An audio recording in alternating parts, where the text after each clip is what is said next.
খাঁটি কিছু খুঁজছো? খাঁটি কিছু খেতে গেলে কিন্তু একটু কষ্ট করতেই হবে।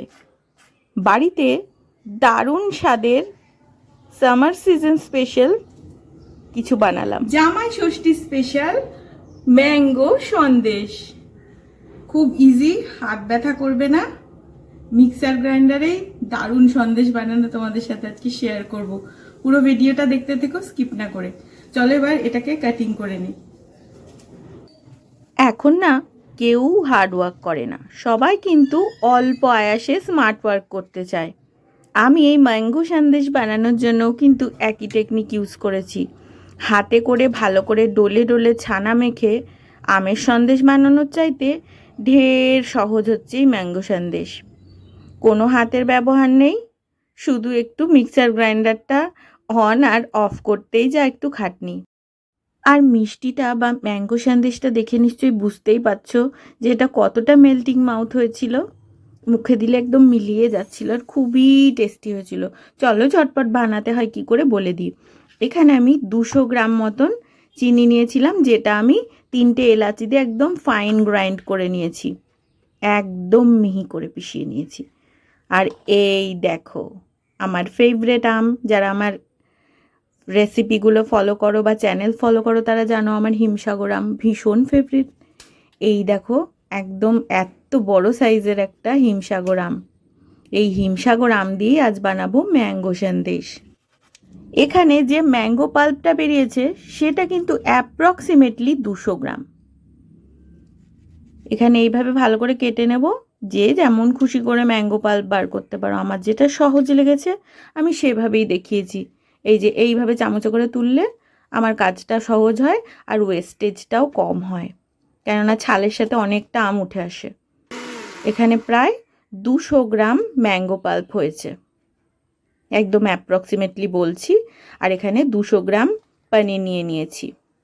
পনিরটাকেও ভেঙে এর মধ্যে দিয়ে দেবো, দিয়ে এটাকে আবারও স্মুথ গ্রাইন্ড করব। যারা ছানা কাটিয়ে করতে চাইছো তারা যতটা দুধ নিলে 200 গ্রাম ছানা হয়, বা তোমরা যতটা ম্যাঙ্গো পাল্প নিচ্ছ ততটাই কিন্তু এখানে ছানাটা নিতে হবে। রেশিওটা কিন্তু আমি এইভাবেই রেখেছি। এই দেখো ছানাটা কিন্তু পেশানো হয়ে গিয়েছে। এরপরে 200 গ্রামই চিনি পিষিয়ে নিয়েছিলাম। তাহলে কি 200 গ্রাম ম্যাঙ্গো পাল্প, 200 গ্রাম ছানা আর 200 গ্রাম চিনি একসাথে ভালো করে পিষিয়ে নিয়েছি। দেখো কতটা স্মুথ গ্রাইন্ড হয়েছে। চলো এবার আর তোমার কাজ নেই, তোমাকে এখন শুধু নাড়াচাড়া করতে হবে। আর একটা সিক্রেট ইনগ্রিডিয়েন্টস যেটার কারণে এটা স্বাদ আরও ডবল হয়ে যাবে, সেইটা দেখার জন্য কিন্তু থাকতে হবে এখনও। কড়াই দিয়ে দিলাম 1 টিস্পুন মতন ঘি, কড়াইটাকে স্মুথ করার জন্য। আর ননস্টিকেও দেবে, কেননা ঘিয়ের তো একটা খুব সুন্দর সেন্ট আছে, যেটার কারণে ম্যাঙ্গো সন্দেশটা আরও টেস্টি হয়ে যাবে। আর এটা কিন্তু সম্পূর্ণ প্রসেসটা একদম লো ফ্লেমেই করতে হবে, মানে স্টার্টিং থেকেই লো ফ্লেমে রাখবে। এবার এই ম্যাঙ্গো সন্দেশের পুরো পিউরিটা ঢেলে দিলাম।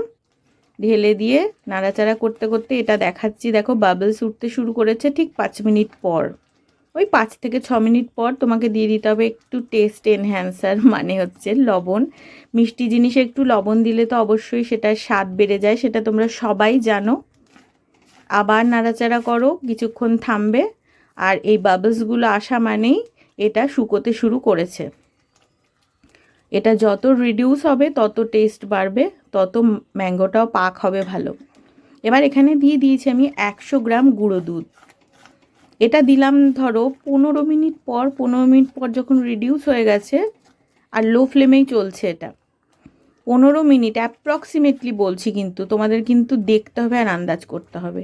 তারপরে এই যে গুঁড়ো দুধটা দেওয়ার পরে ভালো করে নাড়াচাড়া করতে করতে দেখো কতখানি শুকিয়ে এসেছে। নামানোর সময় হয়ে গেছে, সমস্তটা মিশেও গেছে ভালো করে, কালারটাও কত সুন্দর হয়েছে।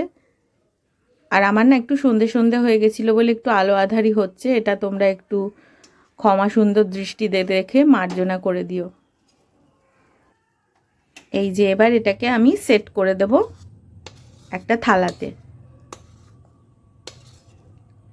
এটা খুবই খুবই সত্যি বলছি খুব টেস্ট হয়েছিল। তোমরা এত সহজে বানানো মিষ্টি এটা বানিয়ে না খেলে কিন্তু অনেক কিছুই মিস করবে। এই দেখো যত শুকোতে লেগেছে তত কালারটা চেঞ্জ হতে থেকেছে। এরপরে উপরে দিয়ে দেবো আমি কাজু বাদাম। কাজু বাদামটাকে মিক্সার গ্রাইন্ডারে ভালো করে একদম মিহি করে ঘুরিয়ে নিয়েছিলাম, দিয়ে সেটাকে পাউডারের মতন উপরে ছড়িয়ে দিয়ে একটু চেপে চেপে দিলাম। আর যেহেতু এটা ঠান্ডা হতে শুরু করেছে, দেখো সেট হয়েছে বলে আমি এটাকে চারকোনা শেপে করে রাখলাম, যাতে পরবর্তীতে কাটতে গেলে প্রত্যেকটা ইভেন স্লাইস হয়। আমি ইনসিস্ট করব প্লিজ এই ইজি রেসিপিটা একবার বাড়িতে ট্রাই করো আর তোমার বাড়ির মানুষগুলোকে খাওয়াও, তারা কিন্তু খুব খুশি হয়ে যাবে। আমের কিন্তু নানা রকম তো বানাতেই থাকো, এটা একবার বানিয়েই দেখো না, সত্যি খুব স্বাদ হয়। আর এই টিপস ট্রিক্স আর রেশিওগুলো অবশ্যই ফলো করো। রেসিপি যদি সত্যি ভালো লেগে থাকে আমার এই ছোট্ট চ্যানেল সোয়াতি হোম কুকিংটাকে তোমরা একটু সাবস্ক্রাইব করে রেখো, আর পেজ থেকে দেখলে পেজটাকে একটু ফলো করে দিও, আর ইউটিউব থেকে দেখলে ইউটিউবটা সাবস্ক্রাইব করে সাথে থেকো। আজকে আসি, আবার দেখা হবে নতুন কোনো রেসিপি নিয়ে।